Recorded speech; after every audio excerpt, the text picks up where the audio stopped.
Good morning. Good morning. Excuse me. Good morning, everybody, and welcome to Mindset Monday. It looks like we are actually on our Facebook Live feed this morning. The other week, it looks like we did not make it. So, welcome, everybody. I am happy to be here. And I am happy to be feeling good. I don't know how many of you were in New Orleans last weekend, but I came back sick as a dog, but it came and it went quick, quick, quick. Just the way I like it. Good to see you. Hi, Derek. Hey, you guys. Throw me some comments. Let me know that you're here. Hey, Sam. Good to see you. Good to see you. Where are you from? Where are you tuning in from? Well, I am happy that we're here setting our minds on the right path for this week. I could use it. Could you use it? Could you use some mind setting for the week? Um, Before we get started this morning, I just would be remiss if I didn't take a minute and just start off by giving you guys such a heartfelt thank you. I have overwhelming gratitude for the outpouring of support.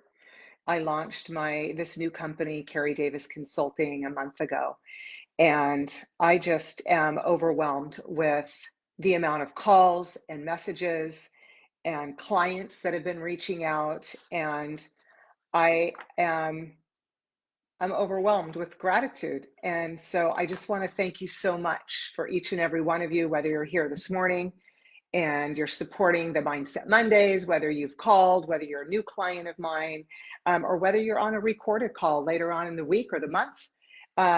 Just thank you so much for the continued support. Or if you're a new client, thank you so much for tuning in. I just love it, and I'm here for it, and I'm here for you. So I just want to kind of do a reset for all of us.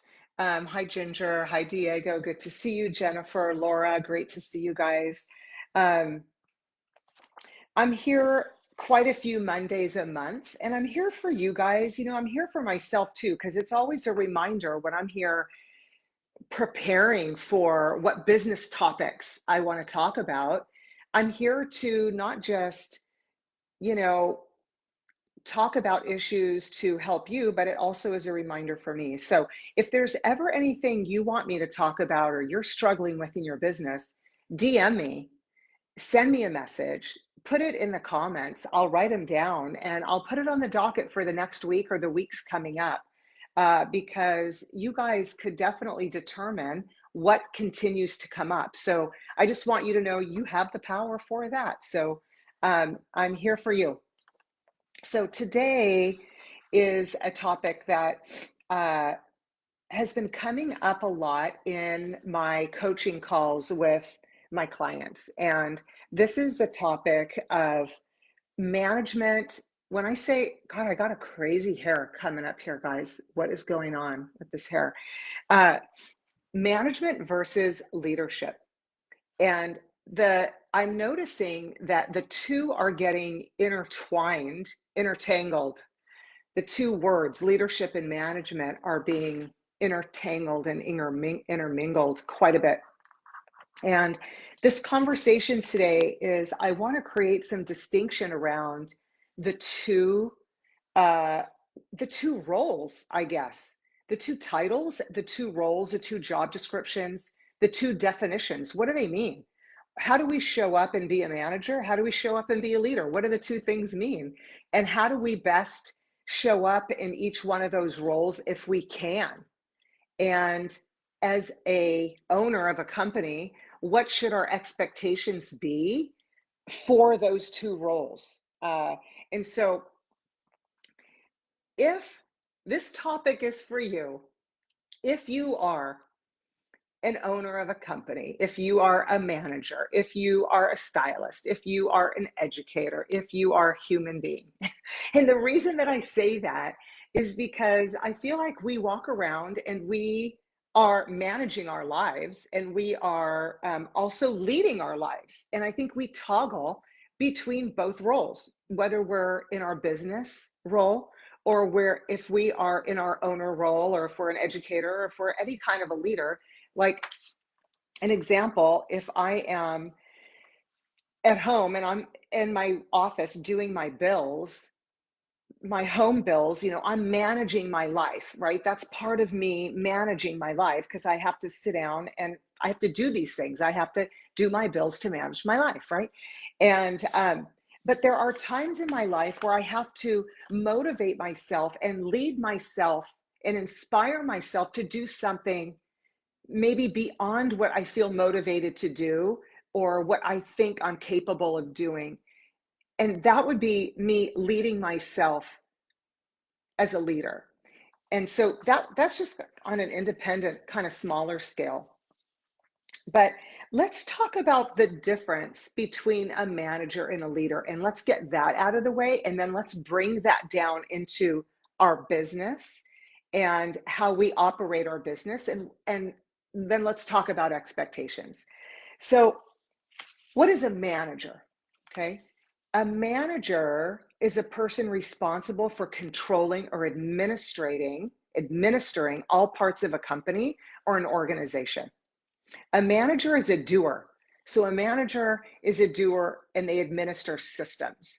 So when we think about, like, when I think about myself, if I have my manager's hat on in my business, I'm in my business and I have my manager's hat on, and I might be at the front desk and making sure that I am greeting the clients when they come in, making sure they're on time, helping my staff to be on time, making sure they're coming in on time, getting clocked in, getting the stuff that they need, making sure the customer service systems are in operation the way they need to be to create consistent service each and every time the clients come in, making sure the smocks are done. I'm managing the operations and the systems of the business.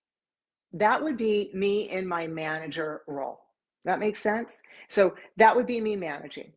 So somebody as a leader. So a leader would be someone who inspires passion and motivation in followers. A leader is someone with a vision and a path to realizing it. A leader is someone who ensures that their team has the support and the tools that they need to hit their goals. So if you think about a leader is somebody that is a visionary. So they are a little more, they're a forward thinker. They are the ones that are the elevated thinker looking above and beyond the tasking that needs to happen in order for the business to be day to day operationally surviving. Make sense?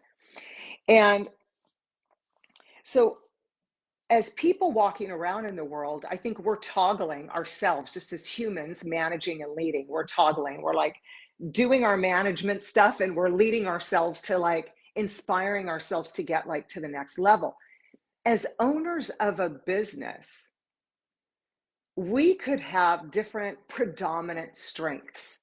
So you might be an owner of a business that has a predominant strength as a manager, and you might be a really good tasker, and you are a great operational person that gets things done.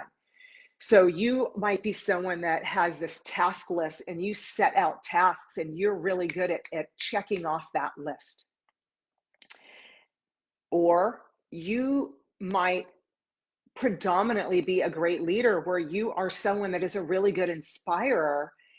And maybe you have a hard time with the tasking and you have a harder time following through and following up on tasks, and you let things fall by the wayside because it's not your nature to have a list and check it twice and um, make sure that things that you said need to get done actually got done. So throw me some comments here in our comment box. Would you say you're more of a manager predominantly or a leader, more of an inspirer or more of a doer? What would you guys say that you are predominantly? Throw me some comments in here and let's see. And there's not one that's better than the other, because I'm here to tell you that we need both in our business. Things have to get done, right? Things have to get done, and we need to inspire our team, right? Things have to get done, and we need to inspire our team. Okay. So, um, all right, let's see. All right. I think I wear both hats, but mostly a doer. All right. Says Derek.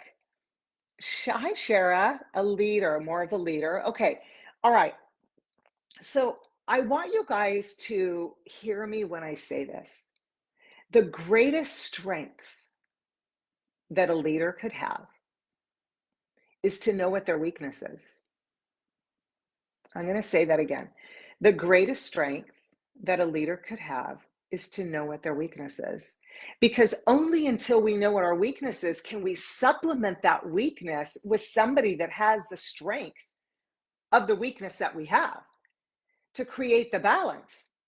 Does that make sense? Because I can't be good at everything. I want to surround myself with great people. So if I have this strength that's sitting here in this hand, and I have a weakness that's over here, I want to supplement this over here with somebody that has the strength.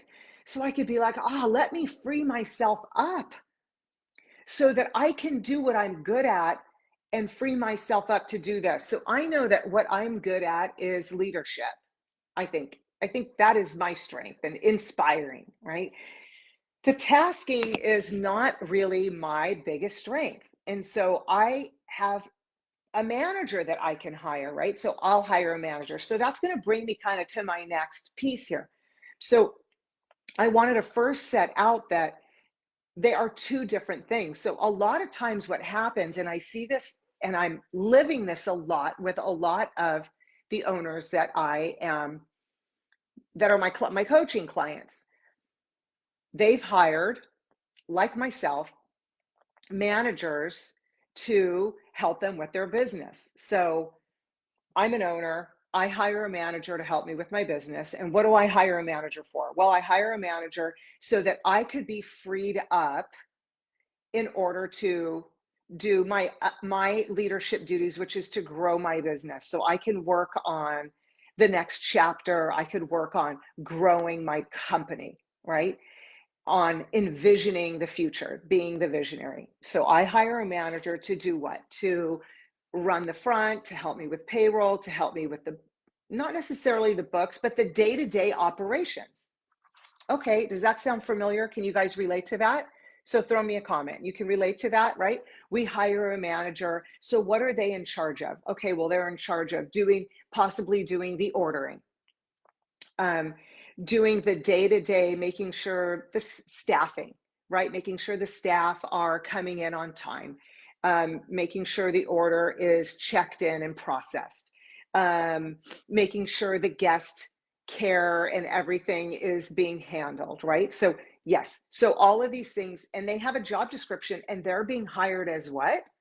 The manager. So after they're the manager, while they get trained on being the manager, now what's coming up? So now what's coming up is, this is my experience as a coach, what I'm hearing from my clients.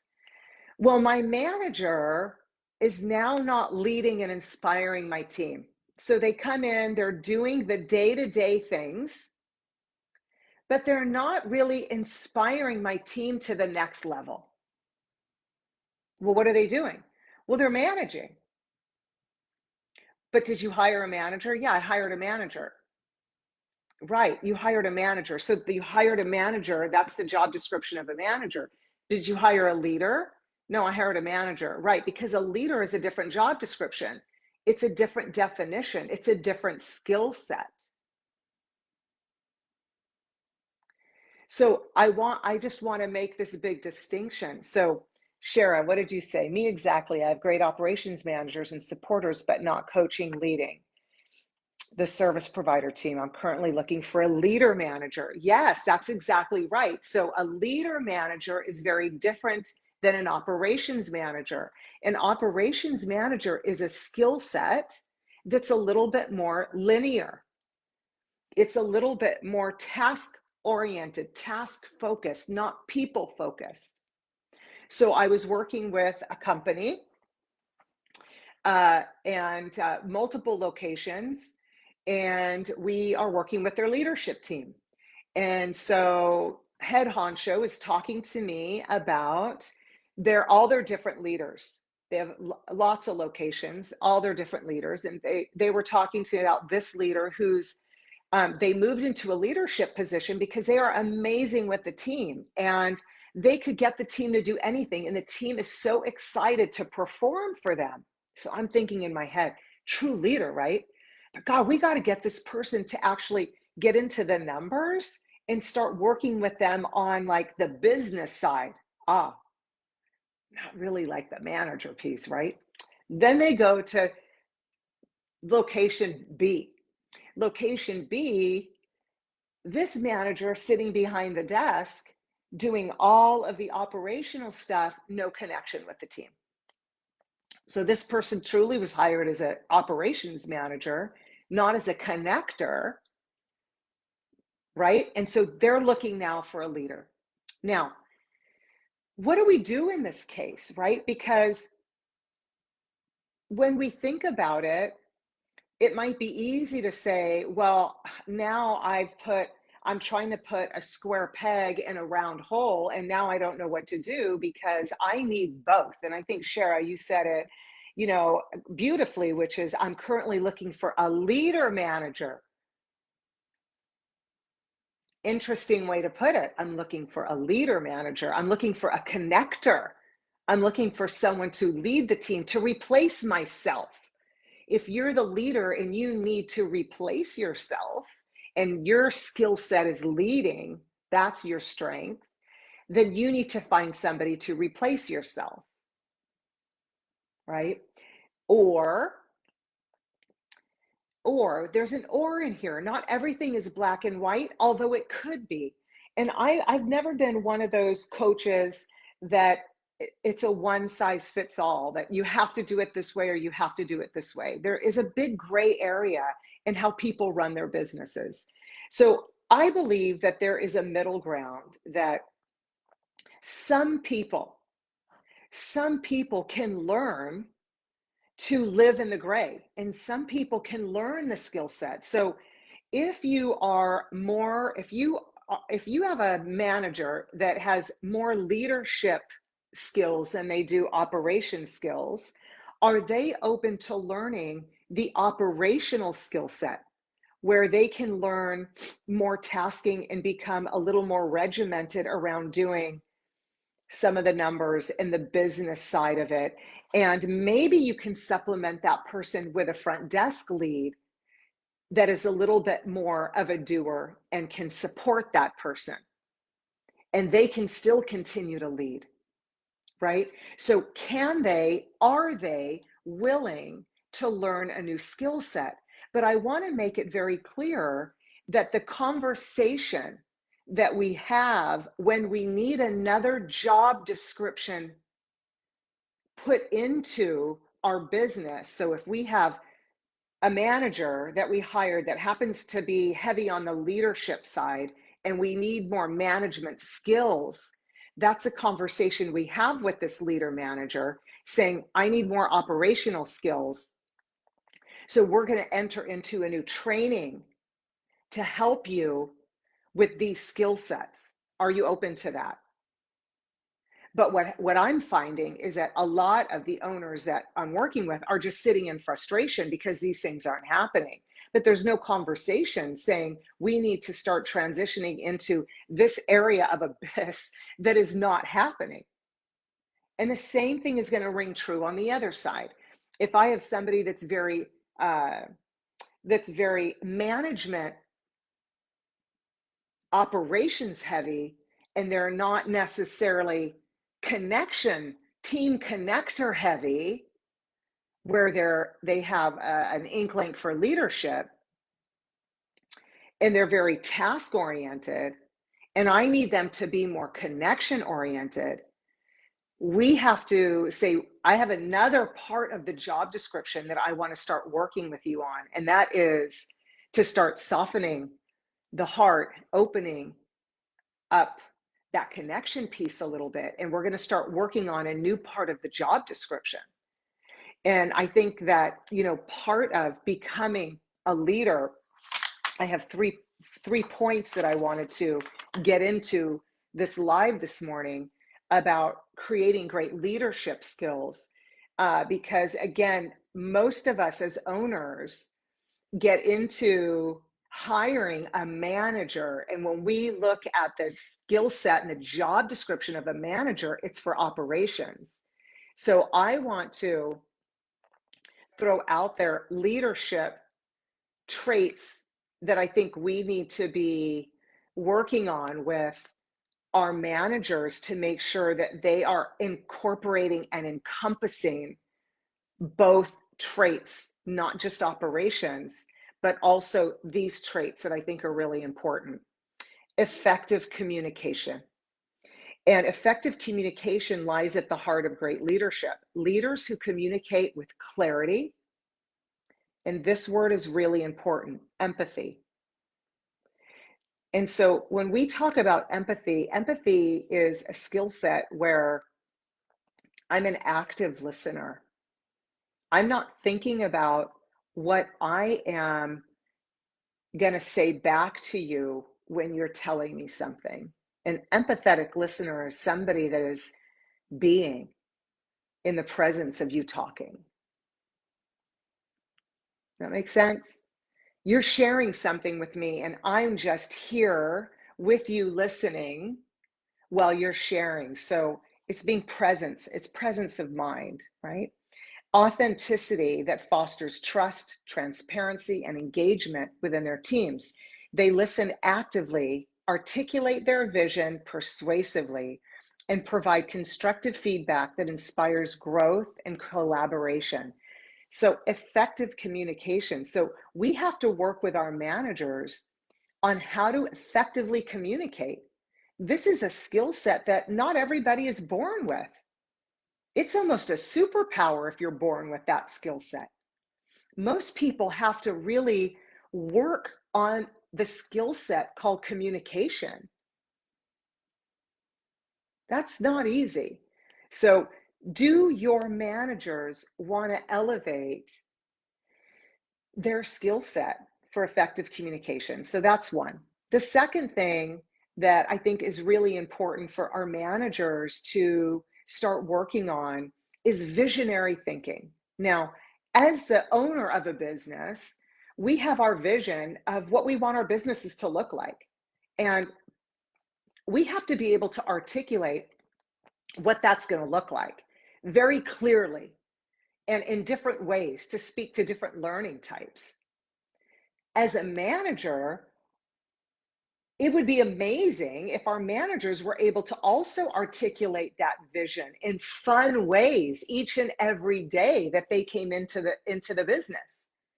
So they have to also be able to have visionary thinking. Great leaders possess a clear and compelling vision of the future, even if it's the short-term future, to create some fun.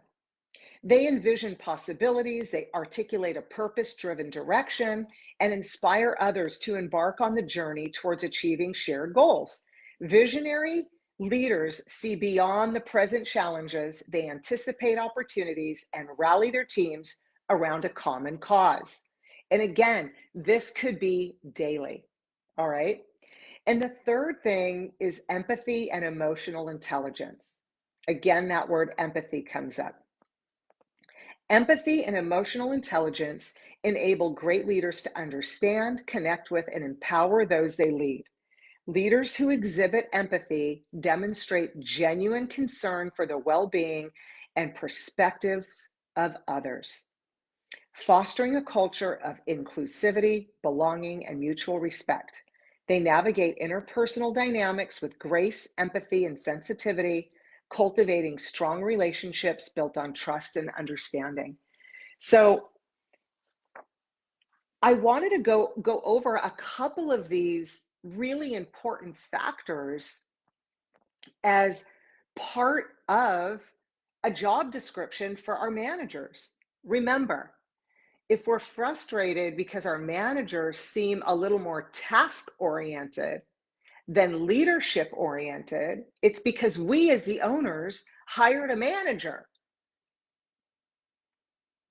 We didn't hire a leader. And I'm going to repeat the statement that I said at the top of the hour, which is the biggest strength a leader could have is knowing what their weakness is so that we can supplement that weakness with somebody else's strength, or start to work on that strength, or start to work on that weakness ourselves to create more of a balance within ourselves. So look, sometimes when we get frustrated as owners, it's an opportunity to do a deeper dive into where the missing piece is that we just haven't developed yet in our business. That's what I look at frustration as when I'm frustrated in my business. What have I not developed yet that I'm coming up against a brick wall in frustration, and I just haven't developed this specific part of my business yet, this system, this way of thinking, this job description, something. So I will tell you, there is so much more on leadership that I want to share that I think February will be our month for leadership. If you guys have any questions, let me just scroll through here and see. If you guys have any questions or comments, definitely throw them out. I love all the participation this morning. Listen, throw me a comment if you have any questions. These live on my Instagram feed and also on my Carrie Davis Consulting Facebook page. These just live on here. So if you love it, definitely like it and share it and hit follow on my page. As you know, I just launched my Carrie Davis Consulting business at the beginning of this month. So I would love the support. Hit follow, share, tell your friends, and let me know what you want to hear. I think I'll be back next Monday. I will be back next Monday, and we'll talk a little bit more about leadership. Let me know what specific issues you may be having, and let's talk about it. I'm up for it. I hope you guys have an amazing week. I hope your mind is set a little bit better after this 30 minutes of chit chat, and I'll catch you guys on the flip side. Good? Have a great week. Bye.